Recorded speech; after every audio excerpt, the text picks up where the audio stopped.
Eden কলেজের সাবেক অধ্যক্ষ মাহফুজা চৌধুরী পারভীন নিজ বাসায় খুন হয়েছেন বলে জানিয়েছে পুলিশ।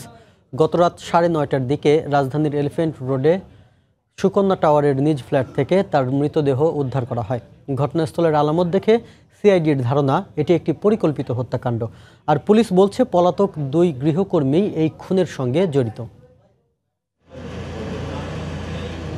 রাজধানীর এলিফ্যান্ট রোডের সুকন্যা টাওয়ারের 16 তলায় নিজ ফ্ল্যাটে থাকতেন ইডেন কলেজের সাবেক অধ্যক্ষ মাহফুজা চৌধুরী পারভীন ও তার স্বামী ইসমাত কাদির গামা। তাদের সঙ্গে এই বাসায় থাকতেন 3 জন নারী গৃহকর্মী। রোববার সন্ধ্যায় বাসায় ঢুকে স্ত্রীর মৃতদেহ পড়ে থাকতে দেখে পুলিশকে খবর দেন ইসমাত কাদির গামা।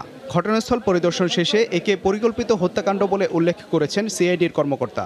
চোখ বন্ধ করতে তো স্বাভাবিক হবেই।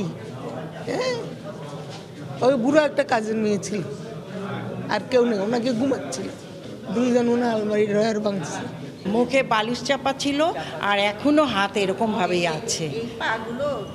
খাটের নিচে ছিল, ওনাকে পিছন দিয়ে মনে হয় কিছু দিয়ে টান দিয়ে করছে। দেহে সদ্য কোনো আঘাত নেই, তবে শ্বাসরোধ করে তাকে হত্যা করেছে। এটি একটি পরিকল্পিত হত্যা, যা তাকে অপরাধীরা শ্বাসরোধ করে হত্যা করেছে। নগদ টাকা পয়সা ও গহনা লোড করতেই 2 গৃহকর্মী মিলে তাকে হত্যা করেছে বলে ধারণা পুলিশের। বাসায় থাকা অপর নারী গৃহকর্মী মানসিক ভারসাম্যহীন হলেও তাকে জিজ্ঞাসাবাদ করা হয়েছে। লাশ দেখে আমাদের হত্যা নাকি অন্য বিষয় এটা আমরা তদন্ত করে দেখতেছি।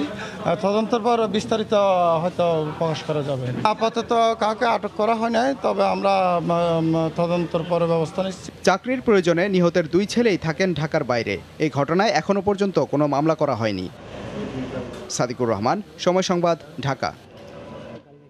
এদিকে রাজধানীর যাত্রাবাড়ি